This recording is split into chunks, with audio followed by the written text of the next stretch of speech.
Menunggu share screen, saya ingin menyampaikan beberapa hal. Kita beruntung tadi sudah mendengarkan paparan dari Bu Sekda, yang juga diantaranya menyebutkan betapa Provinsi Sulawesi Utara itu, Sultra, memiliki banyak potensi yang tentu perlu dikemas, perlu dibuat sedemikian rupa sehingga dapat lebih atraktif. Dan tadi Pak Menteri juga sudah menyampaikan mengenai beberapa hal, diantaranya hal-hal yang memang bisa dilakukan dalam rangka menarik investasi ke Sulawesi Tenggara. Bapak Ibu, saya ingin langsung memulai paparan ini. Lanjut. Jadi sebagaimana sering kita dengarkan, saya yakin Tribun News juga sering meliput berita mengenai pertumbuhan ekonomi global yang terkontraksi di banyak negara atau turun. Tidak hanya di Indonesia, tapi kita lihat negara-negara maju, Amerika Serikat misalnya, itu turun cukup tajam, sempat turun 9%, meskipun EU atau Uni Eropa itu turun lebih tajam, sampai dengan minus 14,7%, meskipun kemudian membaik dan sebagainya. Jadi, hanya ada beberapa negara di dunia ini yang pertumbuhan ekonominya relatif tetap positif dan terjaga di tengah pandemi, diantaranya adalah Tiongkok, ya, dan tetangga kita, yaitu Vietnam. Nah, ini berarti, ya, meskipun ekonomi kita juga terkontraksi, tahun lalu itu menjadi 2,07%, tetapi kita melihat bahwa penurunannya sudah semakin mengecil dan mengecil. Artinya kita 2021 ini punya optimisme bahwa ekonomi akan lebih membaik. Sementara itu kalau kita lihat arus investasi global, ya, itu juga mengalami penurunan tajam, 42%. Jadi sekarang ini seluruh negara di dunia ini semakin berlomba-lomba persaingan untuk menarik investasi global ke negara masing-masing menjadi semakin ketat. Nah, oleh karena itu tentu kita, ya, dalam hal ini perlu terus memperbaiki iklim investasi kita. Tadi Bu Sekda juga sudah menyampaikan, diantaranya upaya Pemprov Sultra untuk memastikan bahwa perbaikan iklim investasi menjadi salah satu prioritas. Lanjut. Nah, selanjutnya kalau kita lihat rumus atau formula dari pertumbuhan ekonomi itu yang merupakan gabungan atau penambahan dari konsumsi ditambah investasi, ditambah dengan government expenditure atau belanja pemerintah, ditambah dengan ekspor, dikurangi dengan impor. Nah, kalau kita lihat bahwa investasi tetap menjadi salah satu motor utama penggerak pertumbuhan ekonomi. Khususnya di masa pandemi, di mana kita melihat banyak negara yang memang tadi itu mengalami kontraksi ekonominya.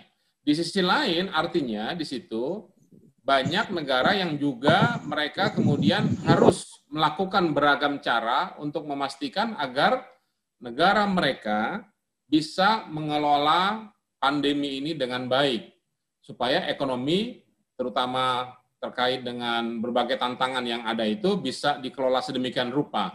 Nah, mengapa investasi itu penting? Karena saya yakin kita sepakat bahwa investasi itu dengan sendirinya akan menciptakan lapangan kerja.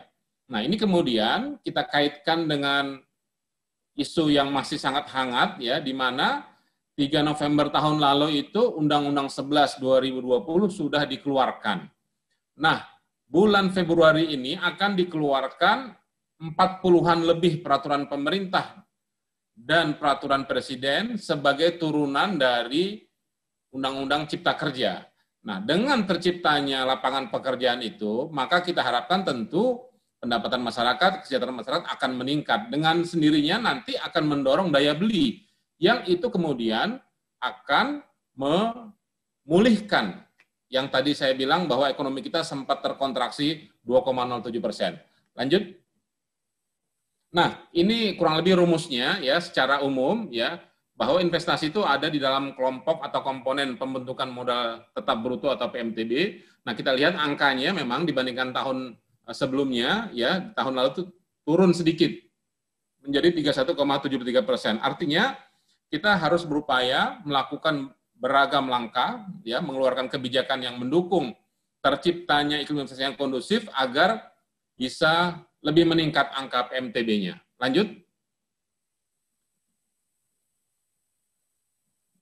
Nah, sekarang kita lihat kasus Sulawesi Tenggara. Tadi saya sampaikan bahwa secara umum ya, ternyata Sulawesi Tenggara juga termasuk terkena akibat dari pandemi.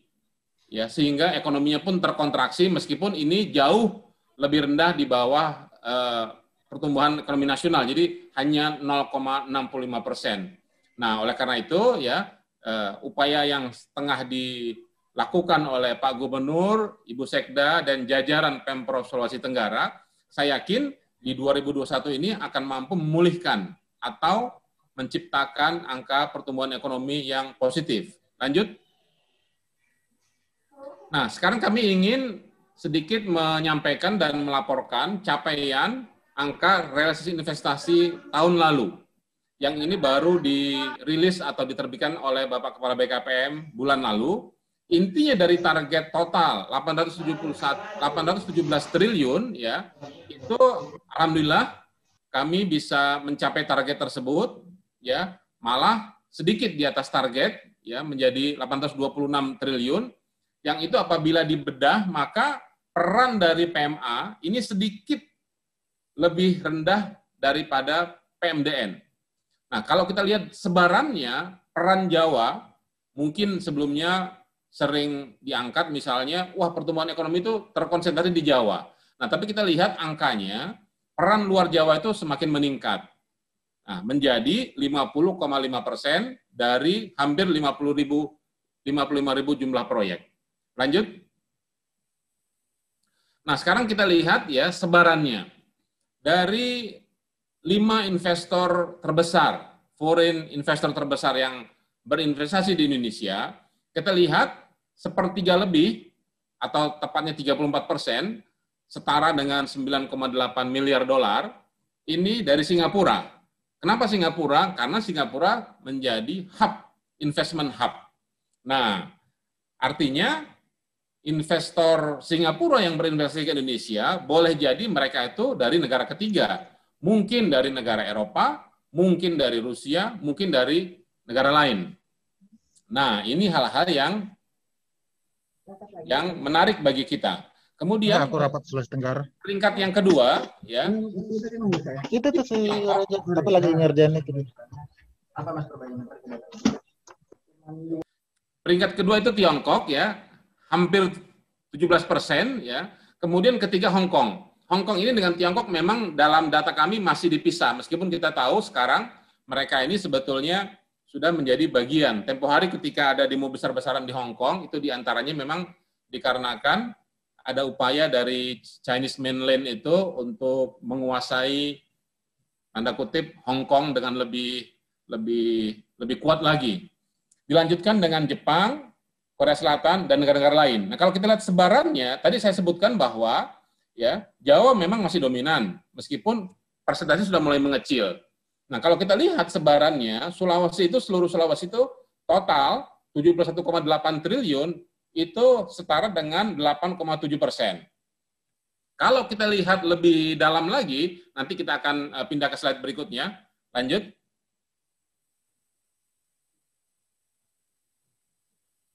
Nah, ini sebelumnya kita sekali lagi kita bandingkan antara Jawa dan luar Jawa atau non Jawa ya. Jadi perbandingannya sudah semakin mengecil. Demikian pula perbandingan antara PMA dan PMDN semakin mengecil. Jadi sudah mendekati kondisi yang ideal demikian. Lanjut. Nah, kalau kita lihat ya, PMDN itu menempatkan Sulawesi Tenggara itu di peringkat 25. Ya. Ada 552 proyek, 2,8 triliun kurang lebih total investasi selama 1 tahun terakhir. Tapi PMA, ya, menurut data kami, Sulawesi Tenggara itu menjadi tujuan investasi ke-10 di Indonesia. Nah, ini capaian yang boleh dibilang cukup bagus, dan kalau kita lihat nanti data-data di dalamnya, saya yakin Bapak Ibu sebagian sudah familiar, ya. Tapi di sini menunjukkan kalau kita bandingkan misalnya bahwa Sulawesi Tenggara itu ya dari jumlah nilai realisasi investasinya 1,26 miliar dolar itu kan peringkatnya dengan Jawa Tengah itu hanya beda-beda tipis begitu. Lanjut. Nah, kalau kita lihat ya, dari jumlah tersebut, sektor apa? Saya yakin Bapak Ibu di Kendari, di Sulawesi Tenggara sudah sangat paham, ya, bidang usahanya, sektornya, dan sebagainya. Jadi secara umum, industri logam dasar, barang logam, ya, kan kita tahu di sana ada smelter, yaitu nilainya sangat besar, diikuti dengan sektor transportasi, gudang, telekomunikasi, dan lain sebagainya. Nah, kemudian kalau kita masuk di PMDN, ya, itu bidangnya tanaman pangan, perkebunan, peternakan, perannya lebih tinggi, jauh lebih tinggi, hampir 3 kali lipat dibandingkan dengan sektor listrik, gas, air, dan lain sebagainya. Lanjut. Nah, sekarang kalau kita bedah lebih mendalam lagi, distribusi atau sebarannya, maka Kabupaten Kendari itu ada di peringkat pertama. Dilanjutkan dengan Kota Kendari, Malaka, Konawe Utara, dan Wakatobi. Sementara untuk PMDN, ya berbeda lagi nih. Ada Bombana di situ, ada Kota Bau-Bau, ada Kota Kendari, dan sebagainya. Artinya relatif tersebar dengan merata ke seluruh pelosok atau wilayah di Sulawesi Utara. Artinya tidak terkonsentrasi hanya misalnya di satu kota atau kabupaten tertentu. Lanjut. Nah, sekarang kami ingin menyampaikan bahwa secara nasional ya 5 tahun lalu target kami itu dalam menjaring investasi global itu ya itu 3.381 triliun selama 5 tahun periode sebelumnya. Nah, target kami tahun lalu sampai dengan 2024 itu naik hampir 50%, alias menjadi hampir 5.000 triliun. 5.000 triliun itu artinya 1 tahun itu hampir 1 triliun. 1 tahun itu hampir 1.000 triliun. Nah, ini yang membuat kami harus bekerja ekstra keras untuk memastikan, ya meskipun ini ya tidak dibagi merata masing-masing 1.000 triliun, tapi dibagi secara bertahap. Tahun ini 858 triliun, tahun depan naik, dan lain sebagainya. Lanjut. Nah, sekarang kita coba bandingkan ya bagaimana posisi Indonesia. Kita semua ini bersaing. Semua negara, tadi saya sebutkan bahwa semua negara bersaing menjaring investasi asing. Tidak hanya negara berkembang seperti Indonesia, tapi juga negara maju. Negara maju, Amerika, Jepang, Korea pun, mereka juga menarik investasi asing. Nah, tempo hari Tesla, saya yakin Bapak Ibu sudah sangat paham, Tesla itu ya mobil listrik dari Amerika, ketika tempo hari mereka buka di Berlin, padahal kita tahu di Jerman itu adalah negara pencipta mobil Mercedes, BMW, ya kan, ada Audi dan lain sebagainya, tapi ternyata mereka juga menarik investasi asing seperti mobil Tesla. Nah, kalau kita lihat ya Indonesia itu kita ya boleh dibilang bahwa relatif mudah untuk berusaha di Indonesia, meskipun di atas kita masih banyak negara seperti Singapura yang selalu ada di peringkat 1 atau peringkat kedua, di mana di sana jauh lebih mudah bagi pengusaha untuk melakukan kegiatan usaha. Kemudian baru negara-negara lainnya, ada Malaysia, Thailand, dan sebagainya. Lanjut. Nah, jadi kalau kita lihat peringkat ya Ease of Doing Business Indonesia, ini target kita ini, mudah-mudahan di 2021 ini kita bisa membaik menjadi ke peringkat 60. Meskipun tahun lalu kita ada di peringkat 73. Ini satu lompatan kalau kita berhasil. Dan ini hanya dimungkinkan apabila kita semua di pemerintah pusat, seluruh kementerian lembaga terkait, dan daerah bersatu padu untuk memastikan semua kegiatan pelayanan yang kita lakukan benar-benar mempermudah bagi pelaku usaha untuk melakukan kegiatan usaha. Lanjut. Nah, ini kurang lebih ya key performance indicator atau indikator kinerja utama BKPM. Tadi yang saya bilang kita ingin menjadi top 60 di peringkat kemudahan berusahanya. Kita juga ingin investasi besar yang mandek-mandek mega project itu ingin kita pastikan agar itu bisa kita dorong. Kemudian juga ya bagaimana kemitraan atau kerjasama antara investasi besar, antara investor besar baik PMA atau PNN, dengan UMKM. Karena kita tahu bahwa UMKM ini juga menjadi tulang punggung ekonomi kita. Kemudian kita memastikan investasi yang berkualitas itu tersebar merata. Tidak hanya terkonsentrasi di satu pulau atau di satu provinsi, tapi tersebar merata dari Sabang sampai Merauke. Nah, terkait dengan promosi, kita juga ingin fokus berdasarkan sektor, berdasarkan negara tertentu, berdasarkan keunggulan dari masing-masing wilayah misalnya. Dan tadi Bu Sekda sudah jelas-jelas bahwa salah satu keunggulan Sulawesi Utara adalah terkait dengan pertambangan. Nah, kemudian kita juga ingin ya investasi dalam negeri, PMDN itu juga kita dorong, karena mereka punya peran. Lanjut. Nah, ini tadi saya sebutkan sekilas ya. Sebentar lagi kita akan mendapatkan informasi lengkap 40-an lebih peraturan pemerintah dan peraturan presiden yang dikeluarkan dalam rangka implementasi dari Undang-Undang Cipta Kerja. Nah, begitu nanti PP ini sudah selesai keluar, Perpres juga demikian.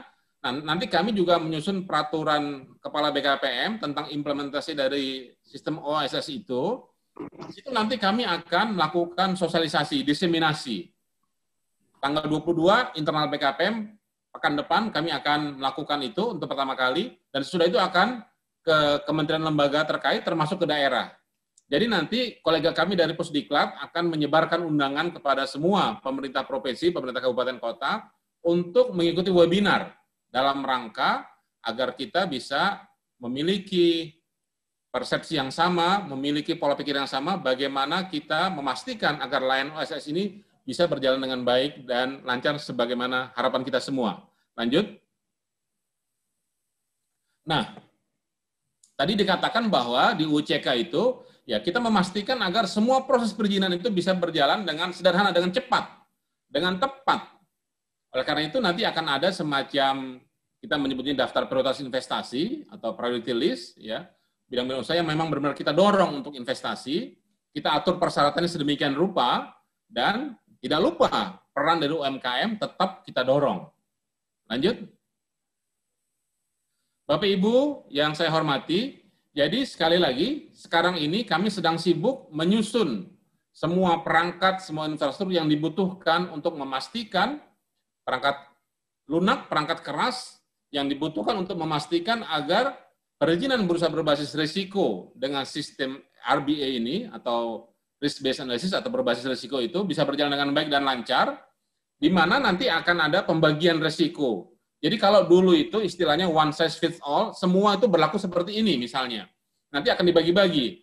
Mana kegiatan usaha yang risiko rendah sehingga cukup pendaftaran, mana yang risikonya menengah sehingga perlu NIB dan standar, harus memenuhi standar tertentu, menengah tinggi, dan risiko tinggi. Jadi saya tidak akan secara detail menyampaikan mengenai hal ini, karena nanti akan ada pemberitahuan dari kami, akan ada undangan kepada semua pemerintah provinsi, ya tadi yang saya sudah sampaikan, termasuk Pemkot, ya seluruh Indonesia untuk ada semacam sharing session, begitu, ada semacam proses transfer of knowledge dan sebagainya. Lanjut. Nah, ini yang kita lakukan dalam rangka memfasilitasi. Tadi Pak Menteri Sandiaga Uno juga sudah menyampaikan mengenai hal ini, pentingnya diantaranya ya kita memastikan agar ya investor itu betul-betul mereka menyaman, mereka yakin bahwa Indonesia itu adalah ya kalau istilah dulu Pak Lutfi itu rewarding investment destination, ya kan, surga investasi, di mana kita juga membantu mengawal, memastikan agar seluruh layanan perizinan itu tidak lagi menjadi momok. Kalau dulu orang mengeluhkan perizinan, sekarang didorong agar perizinan itu justru menjadi kekuatan kita. Kemudian kita juga melakukan pengawalan, memastikan agar seluruh rencana investasi itu bisa berjalan baik dan lancar, yang akhirnya betul-betul tereksekusi dengan baik, begitu. Jadi ini upaya kita bersama. Nah, terkait dengan hal ini, saya juga ingin menyampaikan bahwa tentu juga menjadi bagian dari tugas kita agar kita memastikan investor yang sudah ada, saya yakin sekarang sudah ada beberapa investor besar yang sudah ada di Sultra, kita pastikan agar mereka tetap dapat beroperasi, agar mereka tetap dapat berproduksi, agar mereka tetap dapat mempekerjakan pekerja, alias tidak ada PHK misalnya.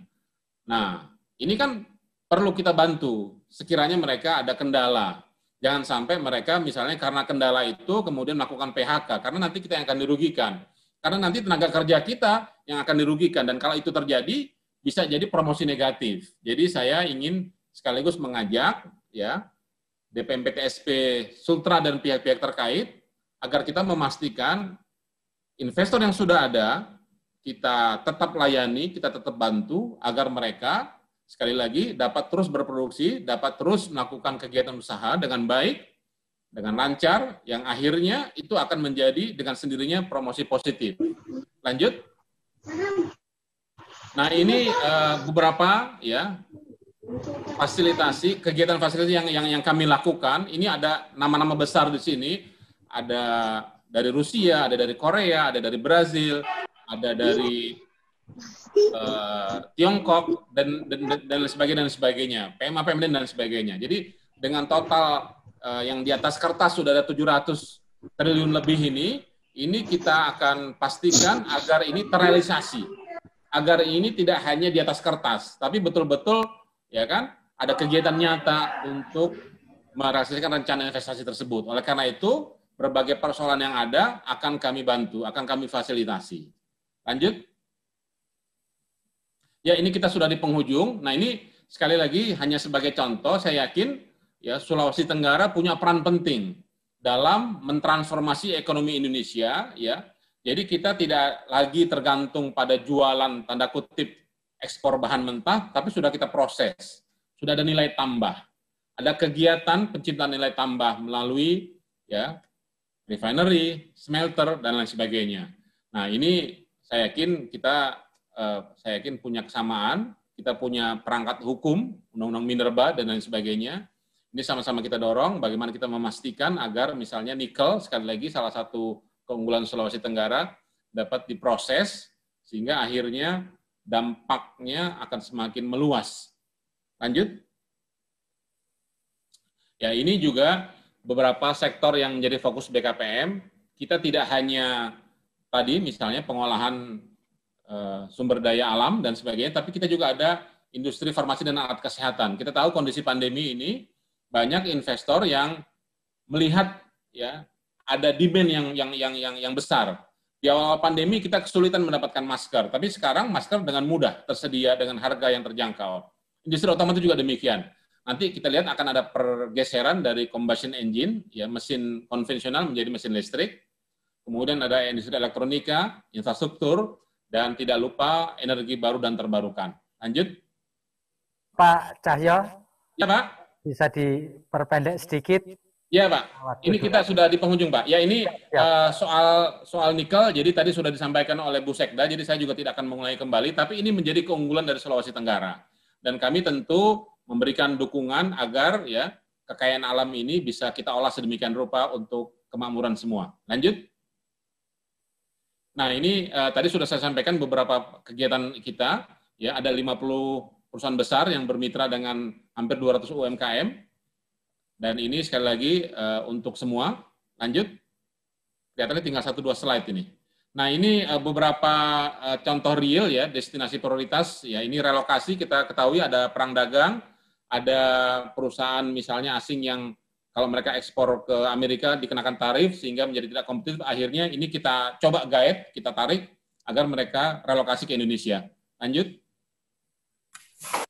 Nah, ini contoh-contoh real ya, ada beberapa MOU kita ya dengan LG, kemudian dengan misalnya BASF, ya, dengan perusahaan-perusahaan besar lainnya, yang ini kita harapkan ya kita punya posisi yang lebih baik di terutama pengolahan sumber daya alam dan turunannya. Lanjut.